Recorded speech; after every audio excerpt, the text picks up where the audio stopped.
muri yeZimbabwe magara munotendwa pasapoti yamunotipa each and every time. Kana kuti wakwanisa kuona this video isapoti iyoyo ikatonyanya kuzoti nevavo vari kusubscribe muzuva ranhasi nevakasubscribe mese ndinongokutendai nongopa kutenda kukuru. Ndichiti ndicharamba ndichikupai mavideos, ndicharamba ndichikupai zvinokufadzai, ndicharamba ndichikupai zvinokuvhuraiwo brain senyaya yandauya nayo nhasi panapa. Da kuti unyatsogara unyatsoteereresa wozondiudza zvaunenge wafunga nezvaungataurewo in the comment section below.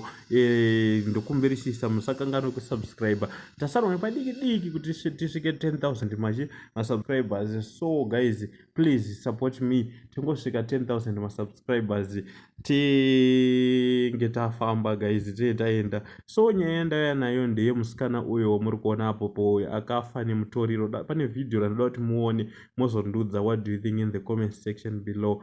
Musikana uyu ari kunzi akatanga kuita zvemadrugs. Pakuyabvisa madrugs paatanga kuti anga pakutozosvika mukufa, zvekuti vese vaona this video varwadziwa. Ndangoti gandipo mafans the Bomb Show television musasaririre ndezvongongo aletai futi pane vana vamunogara navo mungogara muchivatarisisa. Ndisingakanganwe vese vane kurapwa kwanenge vachida, vane vanhu vanopenga ivavava vanenge vakupenga nemadrugs. Chief Mboma vari kutaura kuti vanozvigona, vabatei panhamba dziri pascreen idzo. And don't forget also to advertise your business with us. Une zvese zvaunoita unongotibata panhamba dzedu toita setokuitira munyati wacho.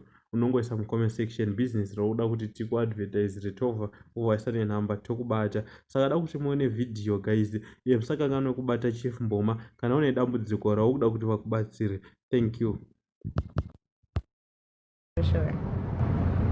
And life with your grandparents was good? Yeah, it was real good. I didn't feel lonely anymore. They bought me clothes, shoes, anything I wanted. So now I live downtown LA. As a prostitute, and I'm a crackhead. You do crack? Yeah. And where do you stay? You're in a tent? No, I just walk the streets all night and day. Yeah.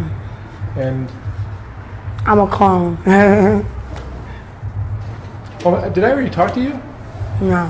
You sure I haven't talked to you? No. I think I have. No. All right. Yeah, I lost my voice. So how are you doing? I'm doing good. I lost my voice because they don't want me to say much. Or How'd you lose your voice? basically, you know what I'm saying, I go so hard, I tell the truth so much.